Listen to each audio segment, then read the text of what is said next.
Sí, vamos a continuar el libro de Romanos. Romanos capítulo 2, del versículo 17 hasta el versículo 29 vamos a estudiar hoy. Hoy vamos a hacer muy cortito. Vamos a ver, versículo 17 voy a leer. He aquí, tú tienes el sobrenombre de judío y te apoyas en la ley y te glorías en Dios y conoces su voluntad e instruido por la ley apruebas lo mejor. Sí, versículo 19. Y confías en que eres guía de los ciegos, luz de los que están en tinieblas.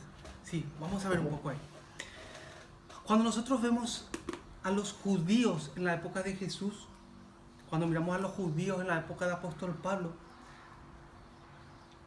¿qué eran los judíos en ese tiempo? Que cuando le miramos a ellos, ¿qué están haciendo? Ellos son personas instruidas para enseñar al pueblo la palabra. ¿Se entienden? O sea, ellos eran personas, atiendan bien, un judío, cuando tiene 8 años de edad, a los niños ya se les enseña la palabra. No es culto de niños, no es así que tiene que hacer mímica, es así, sino seriamente se les enseña la palabra desde los 8 años. Por eso cuando ellos son personas ya de 30, de 40 años, de 50 años, ¿no? Son personas muy instruidas en la palabra. Y por eso cuando se les mira a los judíos, en la época esa que estamos hablando, ellos son personas que instruían al pueblo. Por eso que dice acá, vea, el 17 voy a leer otra vez para que entiendan. He aquí tú tienes el sobrenombre de ¿qué? Judío. Sí. ¿Y te apoyas en qué? La ley. En la ley. ¿Qué es la ley? La palabra, ¿no? Palabra. Y te glorías en Dios y conoces su voluntad e instruido por la ley apruebas lo mejor. Y confías en que eres guía de los ciegos. ¿Quiénes son los ciegos? La gente, nosotros. Lo que Sí. no conocen. Los ciegos son los que viven sin ley, sin la palabra, sin la instrucción de Dios. Entonces son los ciegos, pues. Vos tenés tus hijos y no sabes cómo guiar, porque estás ciego. Vos tenés tu esposa y no sabes cómo guiarle porque estás ciego. O sea, no tenés una instrucción que te guía en la vida. ¿Se va entendiendo? Entonces el judío, ¿qué es? Es que le da la luz a esos ciegos y le muestra el camino por medio de la palabra. ¿Se va entendiendo? ¿Sí? Vamos a ver, versículo 19. ¿Alguien puede leer? Y confías en que eres guía de los ciegos, luz de los que están en tinieblas. Sí. ¿Después? Instructor de los indoctos, maestro de niños, que tiene en la ley la forma de la ciencia y de la verdad. Sí. Acá dice indoctos de los... ¿Cómo se? Instructor de los... Indoctos. Indoctos. Indoctos es como... Viene a ser como incapaz. Sí. Gente que no está instruida, ¿no? Ujú. Entonces, nosotros tenemos que pensar una cosa. Vamos a transportarnos. Hemos visto nosotros. Si nosotros leemos la Biblia, pero si nosotros no tenemos conocimiento del entorno social, cultural y religioso y político de esa época, nosotros no vamos a poder aprender. O sea, vamos a leer cualquier cosa y lo que se nos imagina, la cabeza vamos a hablar y vamos a creer. ¿Se acuerdan? Entonces vamos a rememorizar un poco. Jesucristo, ¿dónde está ahora? En Roma, en la época de los romanos que estamos leyendo ahora. ¿Dónde está Jesucristo? Él ya fue crucificado, ¿no? Él ya resucitó. Entonces, ¿quién está en esta época aquí? En la época de los romanos. En esta época están los apóstoles. Están buscando las ovejas perdidas. Esa es la misión que ellos tienen. Esa es la profecía que se tiene que cumplir. De ir a buscar las ovejas perdidas. Entonces, aquí pues está. Uno de ellos es en Roma. Entonces, en Roma, ¿qué pasó? En Roma era como la metrópolis, sí, era como la metrópolis, era la capital del mundo, era en esa época Roma. Sí. Entonces todo el mundo iba y ponía su negocio ahí. Entonces diferentes culturas había negritos con su cultura, habían judíos con su cultura, estaban los romanos con su cultura, los sirios con su cultura. O sea, como era una gran metrópolis, era multicultural. ¿Se entiende? Lo que había. Dentro de eso, había más o menos 50.000 judíos, ahí mismo en Roma. Casi 6 millones de personas en el censo de esa época se hizo. Imagínense la cantidad que había. 6 millones de personas es lo que vivían ahí en Roma. Entonces, vamos a ver. Si hay más o menos 50.000 judíos en ese censo, Entonces ellos tienen pues sus sinagogas ahí, ¿sí o no? Y ellos enseñan. ¿Y qué pasaban? Pasaba un romano, o pasaba un sirio, pasaba gente ahí, y miraban pues a los judíos con su barba, con su Torá, y que enseñaban, ¿no? Entonces venían ellos y entraban en la sinagoga, ¿se acuerdan? Y se convertían al judaísmo. Entonces ellos, para convertirse al judaísmo, ¿cuántas leyes tenían que cumplir? ¿Se acuerdan? 18 leyes impuestas por los rabinos de Shammai tenían que cumplir. Entonces ellos ya eran convertidos a prosélitos, ¿sí? Muchos no llegaban a tener esa altura de conversión y se quedaban como temerosos de Dios. Un romano, por ejemplo, un centurión, que en Hechos capítulo 10 habla, ¿no? Un romano, por ejemplo, dejó su estatua, dejó su paganismo y se convirtió al Dios de Israel. Ese cumplió 7 leyes impuestas por los rabinos Shammai. Entonces ellos cambiaron de vida, ¿se entienden? Ahora, ¿qué es lo que pasa? El emperador Claudio, ¿qué fue lo que hizo? Les tiró a todos los judíos de Roma. ¿Se acuerdan? Sí. Les tiró y ellos fueron otra vez a Jerusalén, estaban ahí, fueron destituidos de ahí. ¿Y quiénes se quedaron a cargo de las sinagogas en Roma? Los temerosos de Dios. ¿Quién eran los temerosos de Dios? Los extranjeros. Ahí no había ningún judío, los extranjeros que se convirtieron al judaísmo, ¿no? Entonces ellos estaban ahí. Bueno, pasó 3-4 años, muere Claudio, sube otro emperador y dice ese nuevo emperador: que vengan todos los judíos a Roma otra vez. Entonces vienen todos otra vez los judíos, ¿no? Y cuando vienen los judíos, ¿quiénes eran los que vinieron? Judíos y ¿quién más? Los prosélitos. ¿Quiénes eran los prosélitos? Los judíos que cumplieron 18 leyes. Eran extranjeros, pero se cambiaron totalmente como un judío. Eran considerados como judíos ya ellos, ¿sí? Y volvieron ellos a Roma. ¿Y qué fue lo que encontraron en la sinagoga? Encontraron ya a los temerosos de Dios ya enaltecidos. ¿Se va entendiendo? Sí. Ellos tenían una, ¿cómo se llama? Una corriente muy fuerte. Una corriente muy fuerte tenían, ¿se acuerdan? La teología del... ¿Se acuerdan lo que vimos el otro día? La teología de... ¿Se acuerdan o no? yo no me acuerdo. ¿Temeroso de Dios? Sí. Ellos tenían la teología del reemplazo. ¿Se acuerdan o no? Es exactamente lo que está sucediendo ahora. Jesús por un lado, ¿sí o no? Moisés por otro lado. ¿Qué fue lo que pasó? Se reemplazó Jesús por Moisés. Los sacerdotes o los obispos se cambiaron. O sea, se fueron reemplazando. O sea, ¿entienden lo que yo digo? Entonces, ¿qué pasó? Estos temerosos de Dios que estaban en Roma corría una fuerte, ¿cómo se llama? Corriente que se llamaba la teología del reemplazo. Es por eso lo que Pablo está escribiendo esta carta, porque le envía ahí a los temerosos de Dios, a los prosélitos y a los judíos. Acá le está escribiendo ¿a quién? A los judíos le está escribiendo, ¿no? Primero le está bajando un poco la caña a los judíos, ¿no? Después le va a salir a los prosélitos, va a salir al temeroso de Dios, a todo le va a poner en su sitio por medio de la palabra, ¿sí? Vamos a seguir viendo. Vamos a ver el versículo 21. ¿Alguien puede leer? Tú pues que enseñas a otro, ¿no te enseñas a ti mismo?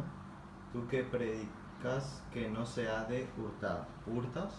Tú que dices que no se ha de adulterar, ¿adulteras? Tú que abominas de los ídolos, cometes sacrilegio. ¿Saben qué pasaba en ese tiempo? En ese tiempo, ¿se acuerdan que estudiamos?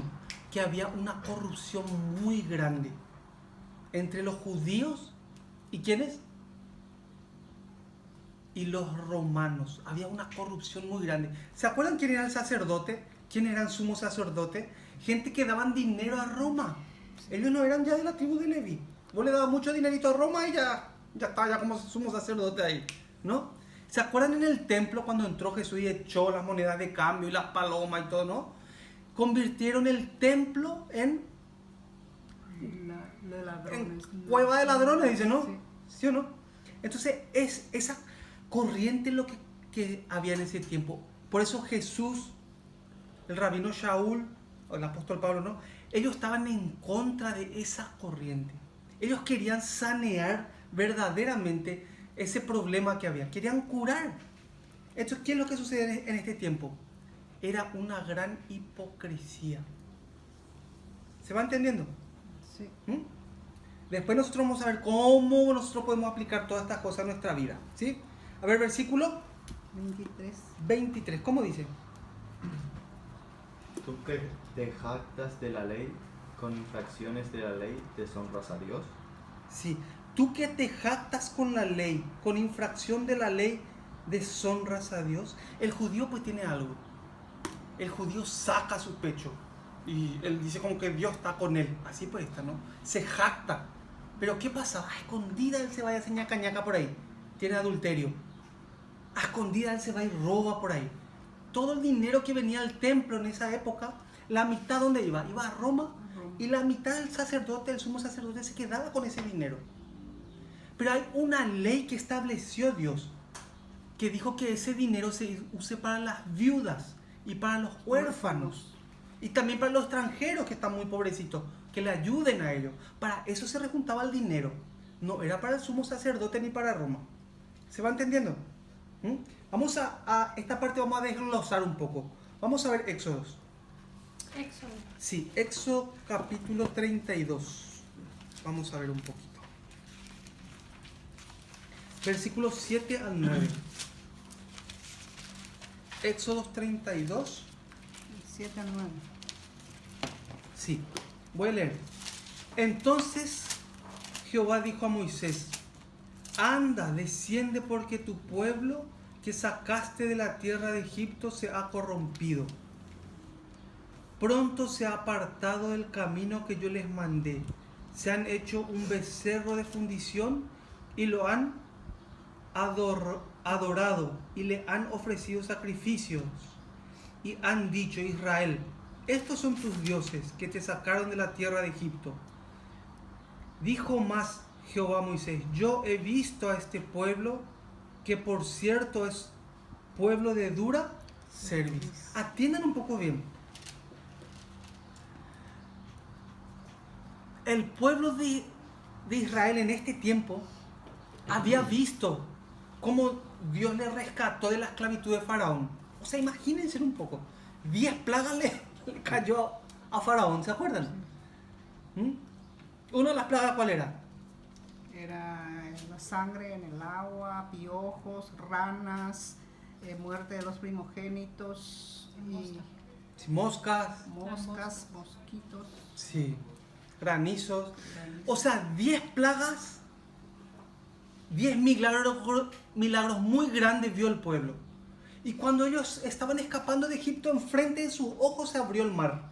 Y pasaron en seco. Sí. ¿Sí o no? Ahora Dios tiene mucho amor. ¿A quién tiene amor? A su pueblo.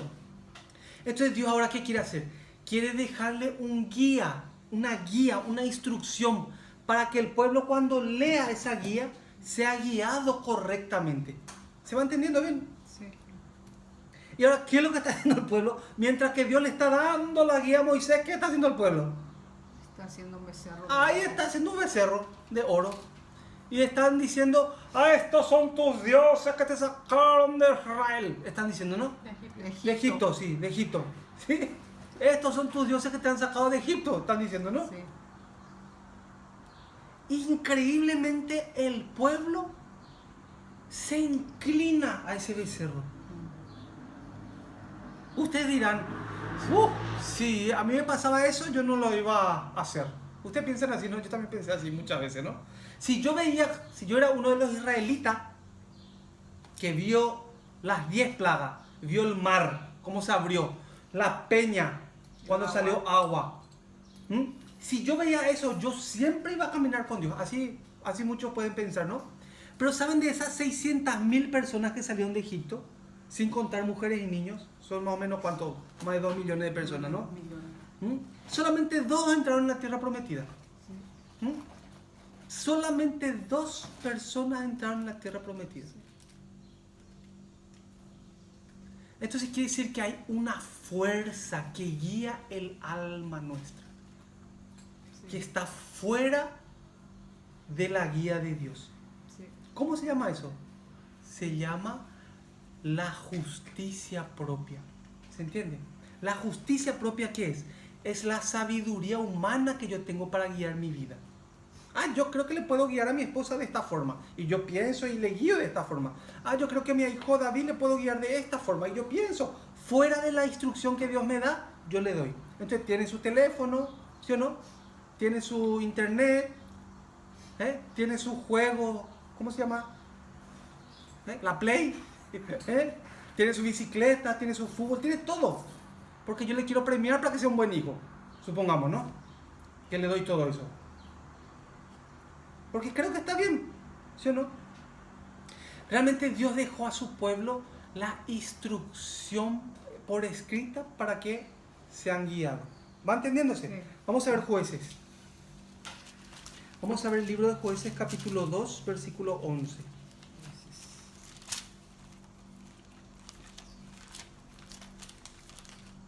Sí, un poquitito antes de 1 Samuel ya van a encontrar. Capítulo 2, versículo 11. Antes del Deuteronomio o después del Sí. Vamos a ver, Jueces capítulo 2, versículo 11 hasta el 19. Después de Jueces está de Josué, Deuteronomio, Josué y ya. Jueces. Y Jueces. Capítulo 2. Jueces capítulo 2, versículo 11. Voy a leer. Dice, después los hijos de Israel hicieron lo malo ante los ojos de Jehová y sirvieron ¿a quiénes? A los Baales. Dejaron a Jehová el Dios de sus padres, que los habían sacado de la tierra de Egipto, y se fueron tras otros dioses, los dioses de los pueblos que estaban en sus alrededores, a los cuales adoraron y provocaron a ira a Jehová. Y dejaron a Jehová y adoraron a Baal y a Astarot. Después, ¿qué dice? Y se encendió contra Israel el furor de Jehová, el cual los entregó en manos de sus robadores, que los despojaron y los vendió en manos de sus enemigos de alrededor, y no pudieron ya hacer frente a sus enemigos. Por donde quiera que salían, la mano de Jehová estaba contra ellos, para mal, como Jehová había dicho y como Jehová se lo había jurado, y tuvieron gran aflicción. Y Jehová levantó jueces que los librasen de mano de los que les despojaban, pero tampoco oyeron a los jueces, sino que fueron tras dioses ajenos, a los cuales adoraron.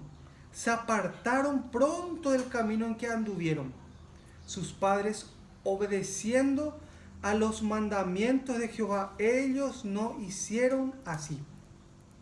Y cuando Jehová les levantaba jueces, Jehová estaba con el juez y los libraba de mano de los enemigos todo el tiempo de aquel juez, porque Jehová era movido a misericordia por sus gemidos, a causa de los que los oprimían y afligían. Mas aconteció que al morir el juez, ellos volvían atrás y se corrompían más que sus padres, siguiendo a dioses ajenos para servirles e inclinándose delante de ellos, y no se apartaban de sus obras ni de su obstinado camino. Atiendan un poco bien, atiendan bien. Dios ponía, ¿qué ponía? Jueces. ¿Sí? Por ejemplo, acá hay un juez y yo estoy a cargo de 50 personas. O aquí hay otro juez, ese juez está a cargo de 1000 personas. Entonces, si hay un problema entre ellos, vienen junto al juez y el juez la aconseja. Si tienes este problema, le dice, entonces agarra a él y abre la Torá, le muestra la palabra y le va aconsejando, ¿sí o no? Y que dice que Dios estaba con el juez, ¿sí o no? El juez le dice a ese qué tiene que hacer para que su vida le vaya bien, le va aconsejando. Entonces él obedecía. Pero ¿qué pasaba cuando el juez moría? Se daba la vuelta y estaba en la estatua ahí. ¡Oh, así estaba, ¿no? ¿Se entiende? Se da la vuelta y comienza a adorar otra vez a los ídolos. Por eso atiendan bien. Dios, cuando vio eso, en el corazón de Dios, cuando mira a su pueblo amado, le produce una ira muy grande. ¿Se acuerdan lo que estudiamos? Voy a explicar otra vez. acá está Israel, así, vamos a suponer. ¿Se acuerdan?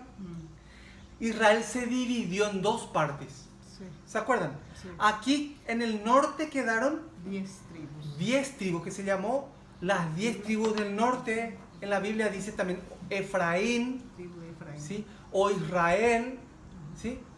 La Biblia le da muchos nombres, pero hay que entender que Israel está dividido. ¿Se entiende? Sí. Entonces, ¿qué pasó con estas 10 tribus de Israel? Dios dijo, ¿tú te inclinas a los dioses de ellos? ¿Te inclinas? Pues yo voy a hacer una cosa. Le metió a los asirios, a los sirios, ¿no? Sí. Atiendan bien. ¿Quién era el rey en esas 10 tribus? ¿Se acuerdan? Jeroboam. Muy bien, se llama Jeroboam. El rey de esas 10 tribus. ¿Mm? Pero ¿qué pasa? Un rey, atiendan bien, un rey de Israel tiene que venir de la tribu de Judá, no puede venir de otra tribu. ¿Entienden? Por ejemplo, David era de la tribu de Judá. Entonces, ¿por qué Salomón, por qué Salomón fue rey? Porque era de la tribu de Judá. ¿Sí? Y después de Judá, después de Salomón viene Roboam. ¿Se acuerdan? Entonces Roboam, ¿por qué fue rey en Jerusalén, en Judá? ¿Por qué? Porque él es descendiente. Entonces hay que entender bien una cosa. Yo les voy a explicar esto. Aquí hay una mamá judía. La madre judía te da el judaísmo. ¿Se entiende eso? ¿Por qué el gobierno de Israel estableció eso? Porque en toda la historia de Israel se le violaba a las mujeres judías. Entonces tenían 3 o 4 violaciones y varias veces y después ella se quedaba embarazada. Entonces, ¿qué pasaba? No se podía saber quién era el papá, porque muchos pues le violaron. Pero lo que sí es seguro, que ella es la mamá. ¿Se va entendiendo? Sí. Entonces, cuando pare ella, la mamá le da el judaísmo al hijo. ¿Se va entendiendo? Ahora el papá da 3 cosas. 3 cosas da el papá. El papá da uno que se llama el jubileo. Atiendan bien lo que les voy a decir. Acá está Israel. ¿Se acuerdan? Aquí estaban 10 tribus, aquí está la tribu de Judá. Atiendan bien.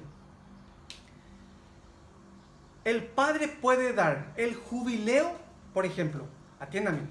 Hay una tribu acá que se llama, por ejemplo, Neftalí. La tribu de Neftalí. Hay 10 tribus, ¿no? Sí. Una tribu de Neftalí.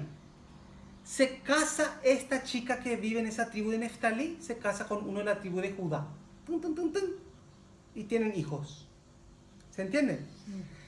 El jubileo se llama que después de 50 años que se engendraron, toda esa generación tiene que volver a la tribu del padre, no de la madre, a la tribu del padre.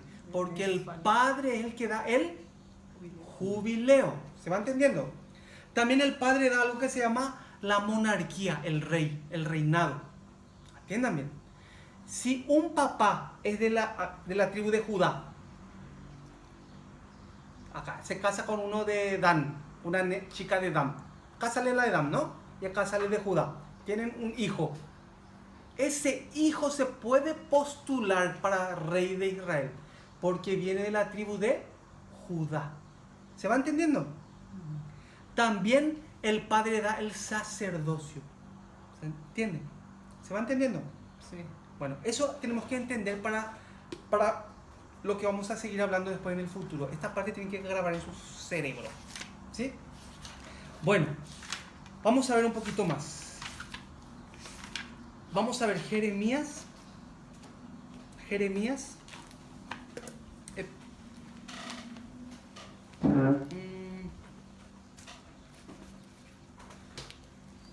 Perdón, Segunda de Reyes, vamos a ver, Segunda de Reyes 17.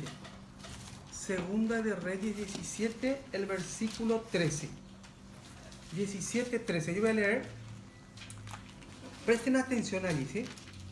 Pone: Jehová amonestó entonces a Israel y a Judá por medio de todos los profetas y de todos los videntes, diciendo. ¿Qué les decía los videntes? ¿Qué le decían los profetas que Dios enviaba? ¿Qué es lo que hablaba?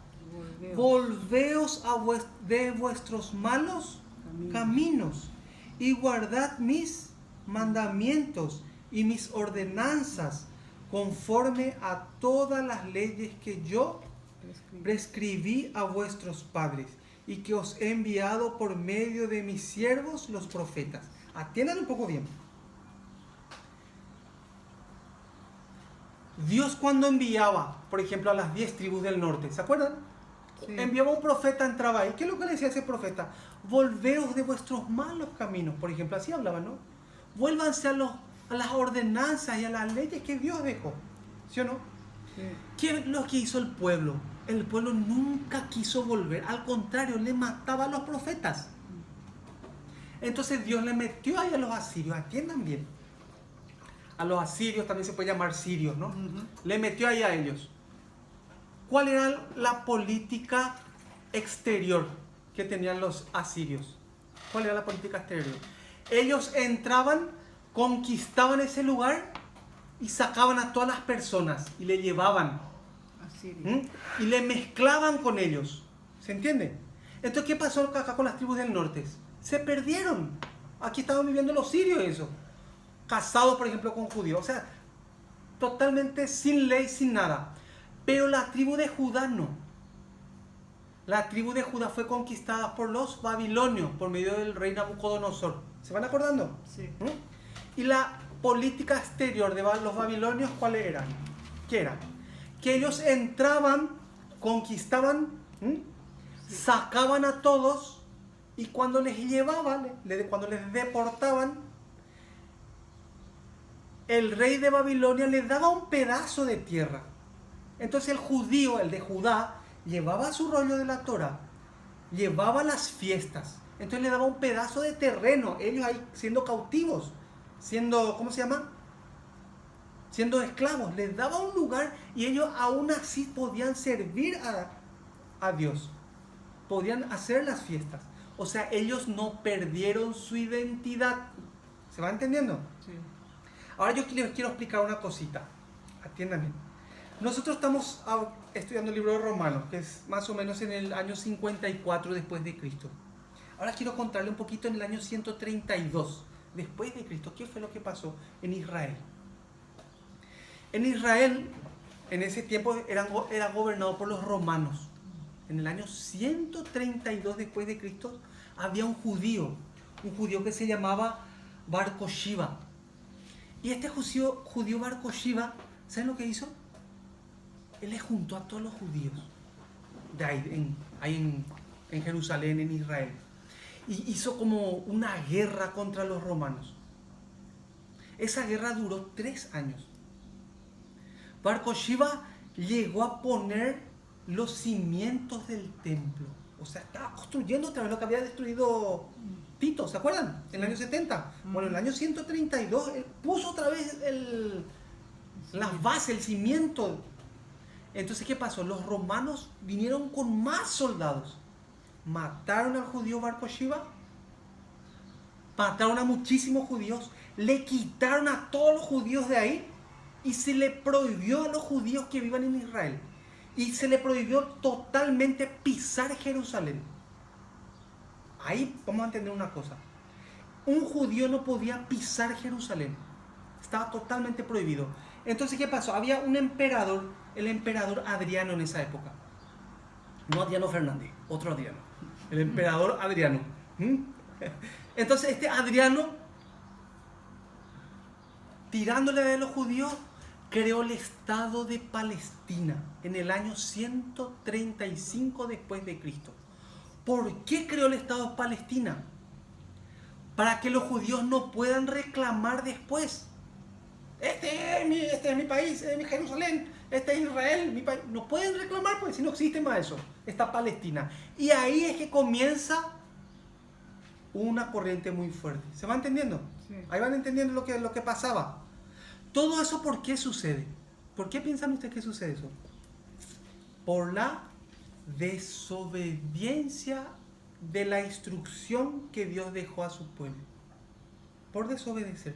Por no tener un corazón de seguir la palabra. Entonces vamos a pensar un poco, ¿por qué yo sufro? ¿Por qué la gente sufre? ¿Por qué la gente al salir a la calle le ve a veces llorando y le ve que tiene una vida tan mala a las personas? ¿Por qué la gente vive así? Porque no conoce, ¿qué cosa? La instrucción escrita que Dios dejó.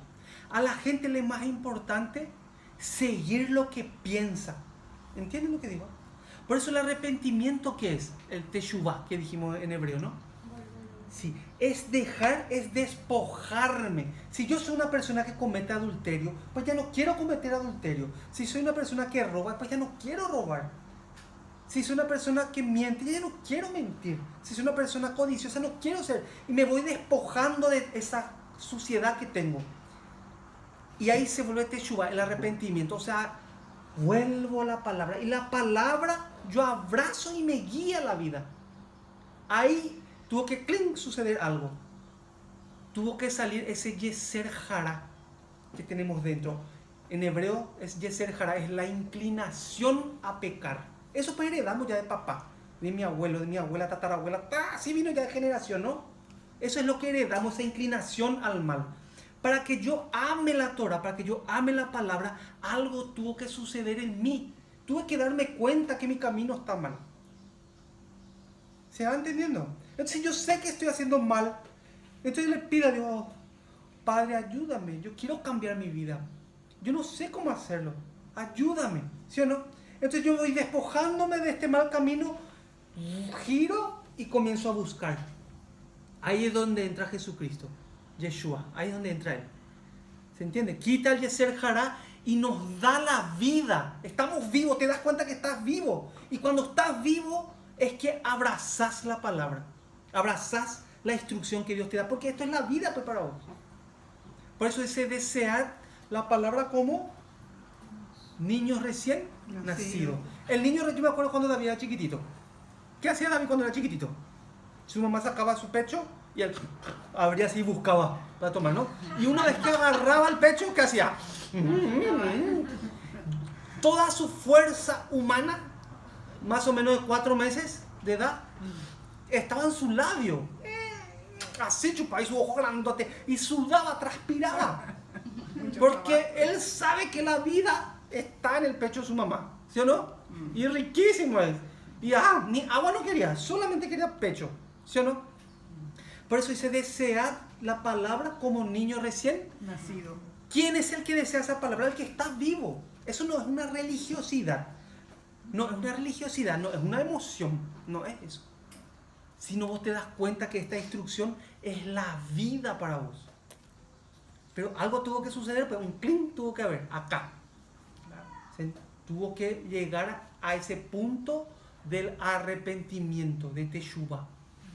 Y después encontrarse con quitar el Yeser Hara, esa inclinación a pecar, y después uno abraza esto. Y te guía, y busca. Es como una antena que está buscando todos los días. Porque sabes que si caminas mal, que si erras, que si no estás instruido por esto, tu vida va a ser una vida de sufrimiento. Acá estamos viendo lo que le pasó al pueblo de Israel. Un ejemplo nomás que pone ahí. Y después hay ejemplo de personas también. ¿Se entiende? Sí. Bueno. Nos quedamos en el versículo 14. 17-14. Mas ellos no obedecieron, antes endurecieron su cerviz como la cerviz de sus padres, los cuales no creyeron en Jehová su Dios. Segunda Reyes 17:15 estamos ahora. Y desecharon sus estatutos y el pacto que él había hecho con sus padres y los testimonios que él había prescrito a ellos. Y siguieron la vanidad y se hicieron vanos y fueron en pos de las naciones que estaban alrededor de ellos, de las cuales Jehová les había mandado que no hiciesen a manera de ellas. Dejaron todos los mandamientos de Jehová su Dios y se hicieron imágenes fundidas de los becerros y también imágenes de acera y adoraron a todo el ejército de los cielos y sirvieron a Baal, a una estatua, ¿no? E hicieron pasar a sus hijos y a sus hijas por fuego. O sea, ¿qué es lo que hacían ellos? Se iban enfrente de la estatua y ahí había fuego, ¿no? Así. y le agarraban a su hijo pequeñito y le quemaban el fuego. Le quemaban y le mataban y le ofrecían a Baal. Imagínense, un judío que fue quitado de Israel, que sus padres, sus abuelos fueron quitados de Egipto. Imagínense cómo están viviendo ahora. Cuando Dios mira eso, ¿qué piensan que Dios piensa? ¿Qué sucede en el interior de Dios cuando mira hacia su pueblo? Cuando Dios mira a este mundo, ¿qué piensan ustedes que hay dentro de él? Ira. Sí, una ira. A este mundo le espera 10 días de ira, dice en Apocalipsis. 10 días de ira. En la ira de Dios no existe la misericordia, ni una gota de misericordia. Podemos ver eso en Siria. Los niños todos sufriendo. Ahí no hay misericordia. Eso es incomparable con lo que va a venir a este mundo. La gente va a buscar morir, dice, y no van a poder morir. Del sufrimiento que van a tener. No sé qué tipo de bomba será, no qué tipo de cosas va a tener, que uno no puede morir, pero va a tener un sufrimiento. 17. ¿Alguien puede leer? E hicieron pasar a sus hijos y a sus hijas por fuego, y se dieron adivinaciones y agüeros, y se entregaron a hacer lo malo ante los ojos de Jehová, provocándole a ira. Sí. Jehová, por tanto, se airó en gran manera contra Israel y los quitó de delante de su rostro, y no quedó sino solo la tribu de Judá. Sí. Mas ni aun Judá guardó los mandamientos de Jehová su Dios, sino que anduvieron en los estatutos de Israel, los cuales habían ellos hecho. Y desechó Jehová a toda la descendencia de Israel, y los afligió y los entregó en manos de saqueadores, hasta echarlos de su presencia. Sí. Porque separó a Israel de la casa de David, y ellos hicieron rey a Jeroboam, hijo de Nabat. Y Jeroboam apartó a Israel en pos de Jehová, y los hizo cometer gran pecado. Y los hijos de Israel anduvieron en todos los pecados que Jeroboam, que él hizo, sin apartarse de ellos, hasta que Jehová quitó a Israel delante de su rostro, como él lo había dicho por medio de todos sus profetas, a sus siervos, e Israel fue llevado cautivo a su tierra, a Asiria, hasta hoy. Dios no va a dejar a su pueblo sin sufrimiento. Dios no va a dejarle sin sufrimiento. Muchas veces ustedes se preguntan por qué hay tanto sufrimiento, por qué cuando miramos esas fotos de África, ¿no? Esos niñitos negritos, hinchados, así de hambre, muriendo de hambre. Cuando vemos las fotos en Siria, vimos, ¿no? Los niños que murieron sus padres todos y él todo sucio con sangre que quedó vivo. Cuando miramos eso, muchas veces nos preguntamos, ¿y dónde está Dios? Así dicen la gente, ¿no?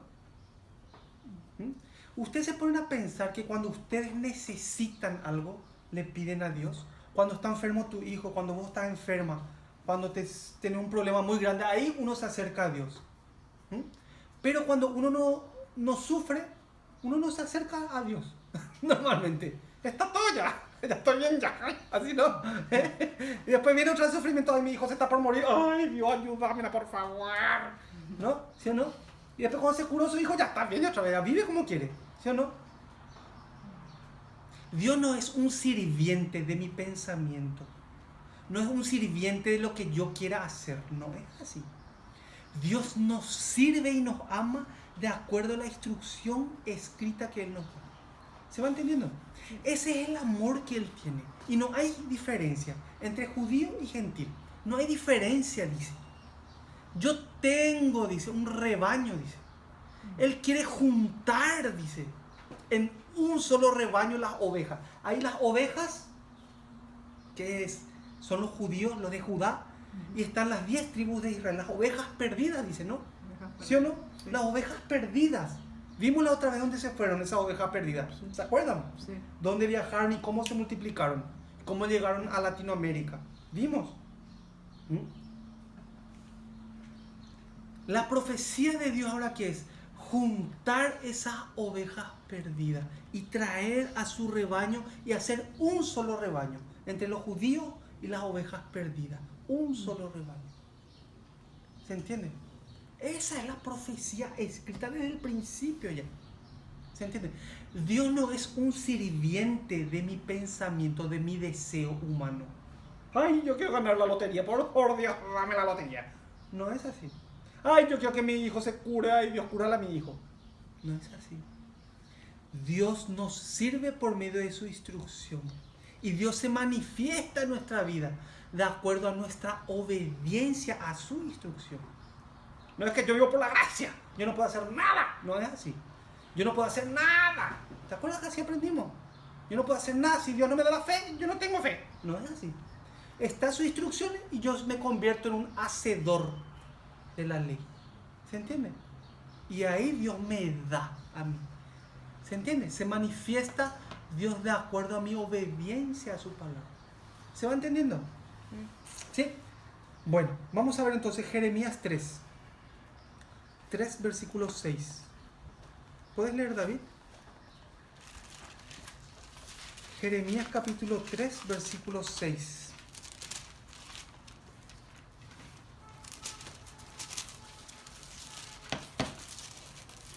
Jeremías 3:6. ¿Cómo dice ahí?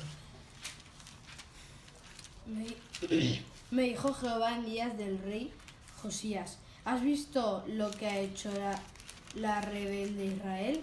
Ella se va sobre todo monte alto y debajo de todo árbol frondoso, y allí fornica. ¿Qué es lo que hacía la rebelde Israel? ¿Quién es la rebelde Israel? ¿Quién es? ¿De quién está hablando ahí? De las 10 tribus del norte. ¿Sí? ¿Y qué es lo que hacía? Fornicaba, dice. Bajo cualquier árbol frondoso. ¿Qué había bajo el árbol frondoso? ¿Qué había? Había una estatua, ¿no? Y le adoraban a esa estatua y ofrecían a sus hijos. Así estaba, ¿no? ¿Has visto lo que han hecho? ¿De dónde aprendieron ellos esos? ¿De dónde aprendieron ellos a adorar eso? De los sirios que le conquistaron. ¿Se va entendiendo? Sí. Y dije, después de hacer todo esto, se volverá a mí. Pero no se volvió. Y lo vio su hermana la rebelde Judá. Ella vio que por haber fornicado la rebelde Israel, yo la había despedido y dado cartas de repudio. Pero no tuvo temor de la rebelde Judá, su hermana, sino que también fue ella y fornicó.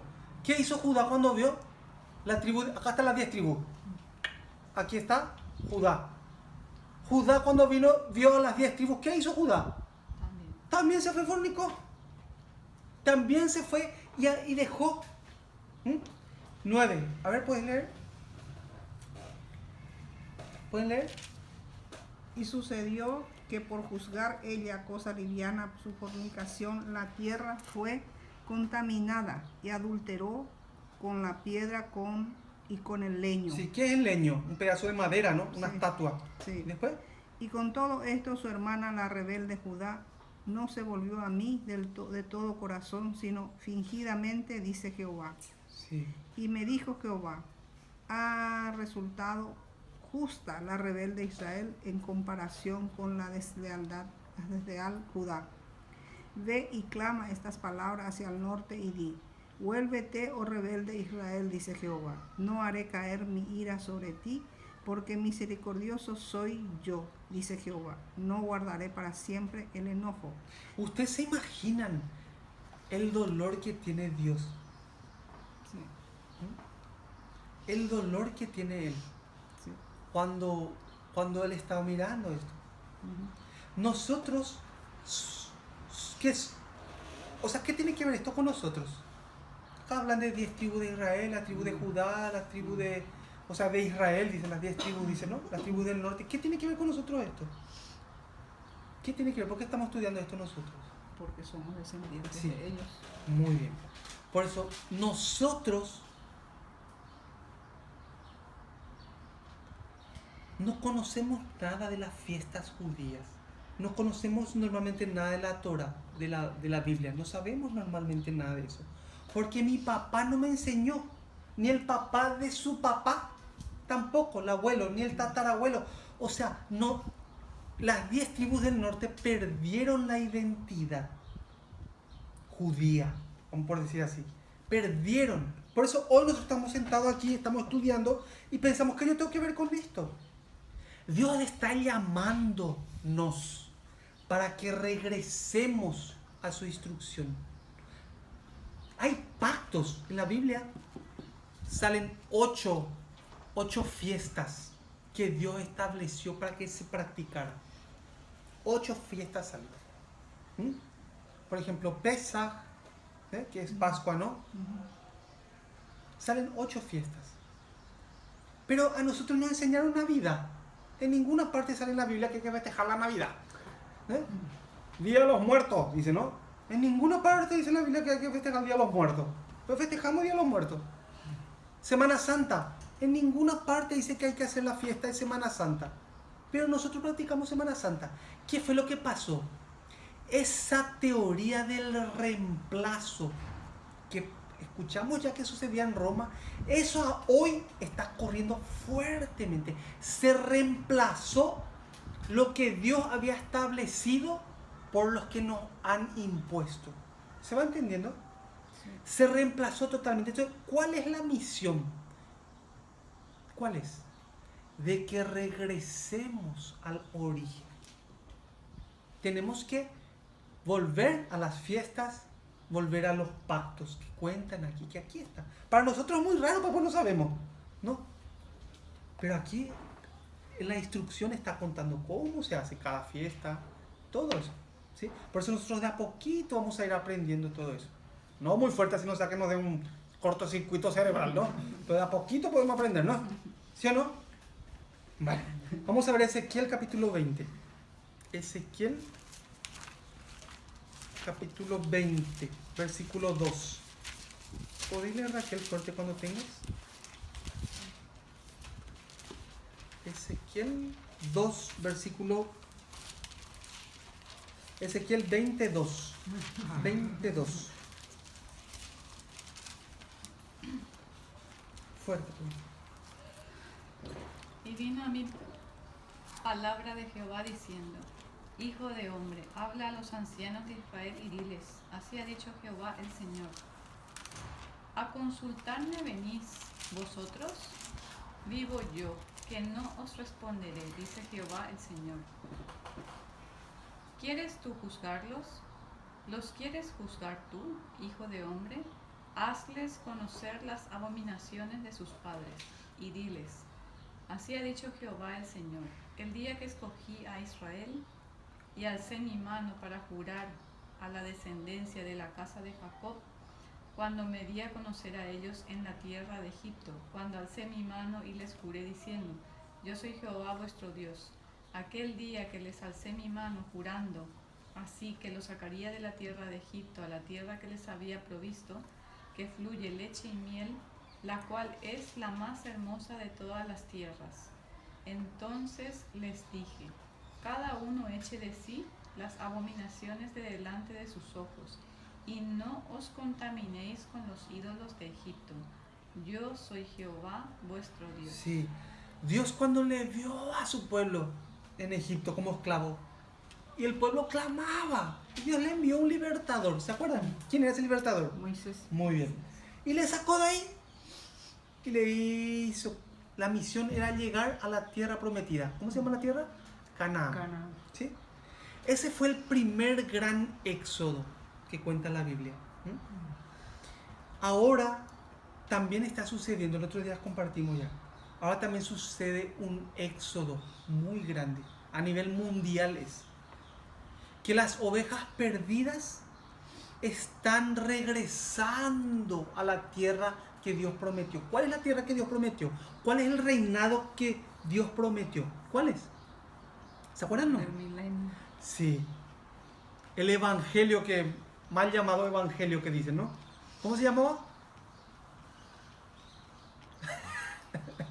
¿Cómo se llamaba? Ah, le voy a poner un 0 a todos, ¿eh? ¿Cómo se llamaba? Evangelio. Que nos hicieron creer que se llama evangelio, pero no es evangelio. Eso era. ¿Sí? Cuando un judío escucha la palabra mésora, défora, ellos entienden, la promesa de un reinado. La promesa de Dios y el cumplimiento que va a ser el Mesías.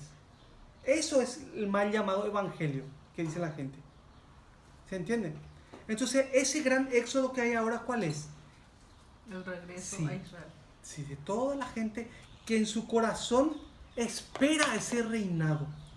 Cuando venga el Hijo de Dios, cuando venga el Mesías, cuando venga el Mesías, se va a sentar en Jerusalén en el tercer templo por 1000 años. ¿Y hay quienes van a estar en ese reinado? Van a estar los reyes y los sacerdotes, los que nos apartamos de la corriente del mundo. ¿Qué es lo que nos aparta de la corriente del mundo? ¿Qué es lo que nos aparta a nosotros?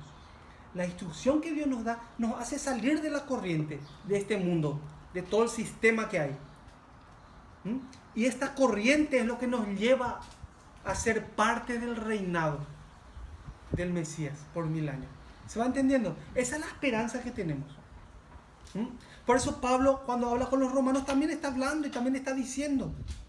A los judíos le está regañando porque ellos quieren imponer las leyes de Shamaim. ¿Se acuerdan? Las leyes orales que ellos hicieron. Y los temerosos de Dios quieren imponer la teología del reemplazo. Entonces hay una discusión muy grande ahí. Y el apóstol Pablo, viendo eso, le escribe a los dos grupos para que se centren en ese reinado. ¿Se entiende? ¿Se va entendiendo? Bueno, Daniel capítulo 9, vamos a ver. Vamos a continuar un poquito y vamos a terminar. Daniel capítulo 9, versículo 4. Y oré a Jehová mi Dios e hice confesión diciendo: ahora, Señor Dios grande, digno de ser temido, que guardas el pacto y la misericordia con los que te aman y guardan tus Mandamientos. Sí, aquí dice, ¿no? Ahora, Señor Dios grande, digno de ser temido, que guardas el pacto y la misericordia con los que, ¿quién? Te amamos. Que te aman y guardan tus mandamientos. O sea, Dios hace eso al que guarda la instrucción, no al que no guarda. Hemos pecado, hemos cometido iniquidad, hemos hecho impíamente y hemos sido rebeldes y nos hemos apartado de tus mandamientos y de tus ordenanzas. Después, ¿qué dice? No hemos obedecido a tus siervos los profetas, que en tu nombre hablaron a nuestros reyes, a nuestros príncipes y a nuestros padres y a todo el pueblo de la tierra. Sí, tuya es, Señor, la justicia y nuestra la confusión de rostro. Como en el día de hoy, lleva todo hombre de Judá, los moradores de Jerusalén y todo Israel, los de cerca y los de lejos, en toda la tierra donde los has echado a causa de su rebelión, con que se rebelaron contra ti. Miren una cosa, esas 10 tribus están totalmente perdidas ahora. Ellos perdieron la identidad. Hemos visto, ¿no? Lo que hemos visto el otro día, lo que el primer presidente de España, ¿cómo se llama? Felipe González, el socialista, ¿no? Él sacó un decreto, después que murió Franco, él sacó un decreto. Y decía en ese decreto que la Iglesia Católica tenía que hacer público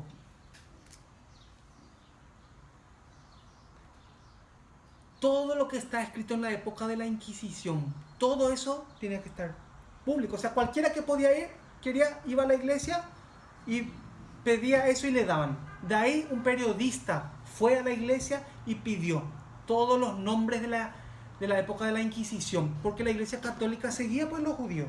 Claro. Entonces los judíos se cambiaban el apellido. ¿Se acuerdan? Sí. Se cambiaban el apellido para que no sean descubiertos.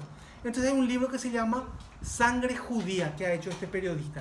Y ahí salen muchísimos nombres, muchísimos apellidos judíos que fueron cambiados. ¿Se acuerdan? Vimos López, Rivera, ¿sí? González, muchísimos apellidos que hoy Latinoamérica está lleno de esos apellidos. Pero realmente el origen de ellos son los judíos que salieron con Colón. ¿Se acuerdan? Que hemos visto, que hemos estudiado. Que Isabel y Fernando el Católico lo echaron de España cuando conquistaron el reino de Aragón. ¿Se acuerdan que estudiamos? Sí. Bueno, ¿se acuerdan? Entonces, hoy nosotros abrimos nuestros ojos y no sabemos nada. Nada. Porque perdimos la identidad. El retorno es lo que Dios quiere. el volver a su instrucción y a sus pactos en nuestra vida. ¿Se va entendiendo? Vamos a terminar ya. Mateo 23, vamos a ver. San Mateo capítulo 23. Versículo 1. Elías, ¿puedes leer? Entonces habló Jesús a la gente y a sus discípulos diciendo: En la cátedra de Moisés se sientan los escribas y los fariseos. Así que todo lo que os digan que guardéis, guardadlo y hacedlo, mas no hagáis conforme a sus obras, porque dicen y no hacen. Sí, ellos enseñaban bien. Jesús le dice, los escribas y los fariseos están sentados en la cátedra de Moisés, o sea, son estudiosos y ellos hablan, que hagan. Hagan, dice Jesús, hagan lo que dicen, guardad y hacedlo, dice, pero no como ellos hacen, porque ellos vivían hipócritamente. Ellos, sus corazones no volvieron realmente. ¿Sí? Después, Elías. Porque atan cargas pesadas y difíciles de llevar, y las ponen sobre los hombros de los hombres, pero ellos ni con un dedo quieren moverlas. Sí, está hablando de esas 4000 leyes. ¿Se acuerdan de las leyes de Shamaín? Después. Antes hacen todas sus obras para ser vistos por los hombres, pues ensanchan sus filacterias y extienden los flecos de sus mantos. Y aman los primeros asientos en las cenas y las primeras sillas en las sinagogas y las salutaciones en las plazas, y que los hombres los llaman rabí, rabí. Rabí, maestro, maestro. Así le gusta que le llamen. No hay diferencia ahora con algunas personas, ¿no? Sí, les gusta que sean renombrados. ¿Después qué dice? Pero vosotros no queráis que os llamen rabí, porque uno es vuestro maestro, el Cristo, y todos vosotros sois hermanos. Y no llaméis Padre vuestro a nadie en la tierra, porque uno es vuestro Padre, el que está en los cielos. Ni seáis llamados maestros, porque uno es vuestro Maestro, el Cristo. El que es el mayor de vosotros sea vuestro siervo. Porque el que se enaltece será humillado, y el que se humilla será enaltecido. Mas ay de vosotros, escribas y fariseos hipócritas, porque cerráis el reino de los cielos delante de los hombres, pues ni entráis vosotros, ni dejáis entrar a los que están entrando. Ay de vosotros, escribas y fariseos hipócritas, porque devoráis las casas de las viudas, y como pretexto hacéis largas oraciones. Por esto recibiréis mayor condenación. Sí. Jesús, ¿contra qué es lo que está luchando? Miren un poco, a los doctores de la ley, a los que están enseñando al pueblo la palabra, contra ellos Jesús está luchando. Ellos lo que está, ay de vosotros hipócritas, así está diciendo, ¿no? Contra ellos está chocando. ¿Por qué? Porque ellos viven en un sistema de corrupción muy grande con los romanos. ¿Se entiende? Lo que a ellos les importaba era el dinerito, no le importaba la palabra. Es un poco igual ahora a la situación mundial de los religiosos, ¿no? Es igual, ¿no? Sí. ¿Se dan cuenta? Bueno, vamos a ver el capítulo 21, vamos a ver. Ahí está en Mateo 21, capítulo 21, versículos 12 y 13. ¿Cómo dice ahí? Y entró Jesús en el templo de Dios, y echó fuera a todos los que vendían y compraban en el templo, y volcó las mesas de los cambistas y las sillas los que vendían palomas, y les dijo: escrito está, mi casa de oración será llamada, mas vosotros la habéis hecho cueva de ladrones. Sí, Jesús un poco está luchando contra ellos, ¿no? Estaban vendiendo ellos su paloma, estaban cambiando sus monedas, ¿no? Entró Jesús y tiró la mesa, boom, y le comenzó a regañar a ellos, ¿no? Jesús no estaba en contra de la ley, estaba en contra del sistema corrupto. ¿Se entiende? ¿Sí? Vamos a Romanos, vamos a continuar. Romanos, versículo 24.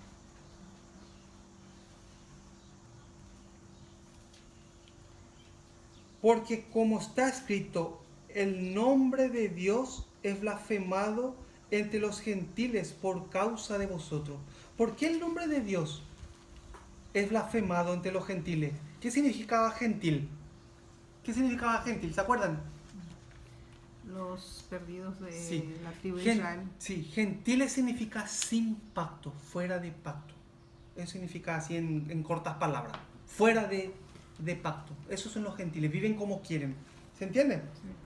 Porque, como está escrito, el nombre de Dios es blasfemado entre los gentiles por causa de vosotros. Pues en verdad la circuncisión, ¿qué dice? Aprovecha. Si guardas la ley. Pero si eres transgresor de la ley, tu circuncisión viene a ser incircuncisión. Sí. Tu circuncisión viene a ser incircuncisión. Entonces, ¿qué pasa? Uno que guarda, esto está escribiendo en los romanos, ¿no? Uno que guarda las 18 leyes de Shammai. ¿Se acuerdan? ¿Cómo se llamaba él? Prosélito. Muy bien, le voy a poner un 10. Si a los prosélitos que cumplieron 18 leyes están circuncidados, están todo, ¿no? Pero ¿qué pasa? Si vos estás circuncidado, si cumplís las 18 leyes, acá se pone, mira, voy a leer otra vez. Pues en verdad la circuncisión aprovecha si guardas la ley. Pero si eres transgresor de la ley, tu circuncisión viene a ser como incircuncisión. Si vos estás circuncidado, te cortaron tu pilila, ¿no? Pero robás, entonces ¿qué te sirve la circuncisión? Eso es lo que está diciendo. ¿Se entiende? O sea, tenés que hacer completo, pues. Claro. Después que dice el 26. Si pues el incircunciso guardare las ordenanzas de la ley. ¿Cuáles eran las ordenanzas de la ley?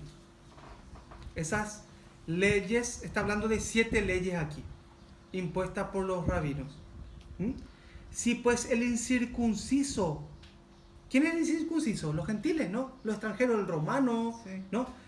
Si pues el romano, vamos a poner ahí para que entender. Si pues el romano guardare las ordenanzas de la ley, ¿en qué se convierte él? En temeroso de Dios. De esas 7 leyes está hablando ahí. ¿Se entiende? No será tenida su incircuncisión como circuncisión. Y el que físicamente es incircunciso, pero guarda perfectamente la ley, te condenará a ti, que con la letra de la ley y con la circuncisión eres transgresor de la ley. Pues no es judío el que lo es exteriormente. O sea, no es judío, no es una persona que está bien con Dios, un instructor. No es el que está circuncidado, el que aparenta. ¿Se va entendiendo? Sí. No es el que tiene su sombrero grande y su barba y la Torah ahí bajo su brazo y se va a... No es el judío guay. Acá dice, mira. Pues no es judío el que lo es exteriormente, ni es la circuncisión la que se hace exteriormente en la carne, sino que es judío el que lo es en lo interior, y la circuncisión es la del corazón, en espíritu, no en letra, la alabanza del cual no viene de los hombres, sino de Dios. Entonces vamos a entender bien. La circuncisión, ¿qué era? ¿Se acuerdan? Vamos a suponer que este es el pilim, el pene, así, ¿no? La circuncisión, ¿qué es? Le corta aquí alrededor y le saca la punta, la pielcita esa. Entonces su pene, ¿cómo queda? Como pelado. Esta piel que se sacó se llama prepucio. Esta es una señal que al 8º día de nacer el varón, los judíos practican. O sea, cuando vos nacés y después del 8º día viene el médico y te corta esto y te saca. Pero la verdadera circuncisión, dice, ¿cuál es? El que está circuncidado de corazón. ¿Y cómo se puede circuncidar el corazón? Ese es el tema. No tenemos pues, un pene en el corazón, ¿no? ¿No? Sino la señal que yo tengo con Dios por medio de los pactos. Por medio de su instrucción, yo me aparto de la corriente del mundo y me quedo circuncidado. La circuncisión es una señal muy personal entre yo y Dios. ¿Se entiende? Entre yo y Dios. Por eso dice el corazón. Entonces yo sé que robar está mal, yo sé que codiciar está mal, yo sé que hacer tal cosa está mal, y me guardo y me cuido como una virgen que va a buscar a su esposo. Así dice, ¿no? Las bodas del Cordero, va a suceder eso. Cuando venga el Cordero, cuando venga Yeshua, cuando venga Él, se va a producir las bodas del Cordero. Entonces, ¿a quién le va a buscar? A su virgen. ¿Y la virgen qué tiene? En Apocalipsis dice, tiene un vestido blanco y reluciente. ¿Sí o no? Esa es la santidad nuestra, que nos apartamos de ese sistema corrupto. Y Él viene, nuestro marido, en la época judía, el marido viene con premios, viene con muchos regalos para su esposa. A su esposa, para empezar nomás ya le da una bolsa con monedas de oro, de plata. Eso para empezar se llama arras, las arras. El marido viene con las arras y le entrega por si él se muere o si le pasa algo. Entonces es como un seguro médico, ¿no? Como un seguro que tiene ella. Cuando venga Yeshua, cuando venga Él, va a venir con premios para su virgen. ¿Se entiende? Él tiene premios. Por eso nosotros tenemos que prepararnos para estar blancos, para mantenernos en santidad. De lo contrario, podemos ver sufrimiento en nuestra vida cuando no vivimos conforme a la instrucción que Dios nos da. Ahí podemos ver que en nuestra vida tenemos sufrimientos, nada más. Por eso, ojalá que todos se despojen y regresen y nos encontremos en el reinado en Jerusalén. Qué lindo, ¿no? Cuando nos encontremos en el reinado en Jerusalén. ¡Hey, hermano Frank! ¿Te acuerdas cuando estamos estudiando allá en Soliana número 96, puerta 27? ¡Uy, ahora estamos! ¡Mira qué linda tu ropa! Mira este camino, qué lindo. Ahora vos sos rey de 5 ciudades, por ejemplo. Y le va Fran con su... ¿Sí o no? Sí. Y va a haber sacerdotes también, reyes y sacerdotes. Sí. Muchos premios nos va a dar durante 1000 años. Eso es una promesa que Dios nos da. Después de esos 1000 años viene el juicio a los que murieron. A los que murieron sin pacto. A los que murieron sin instrucción. Sin Dios. Apocalipsis capítulo... Allá al final está, ¿no? ¿Se acuerdan? Sí. Ahí se levantarán y serán enjuiciados por medio de lo que está escrito en los libros. Y ahí iba a ir la puerta. Ahí va a estar mal la cosa, ¿no? Por eso nos queda poco tiempo ya. Tengan ánimo para caminar hasta el final con la instrucción, con los pactos. Por eso tenemos que aprender más. ¿Sí? ¿Está bien? Está bien. Bueno, hoy hasta aquí vamos a compartir.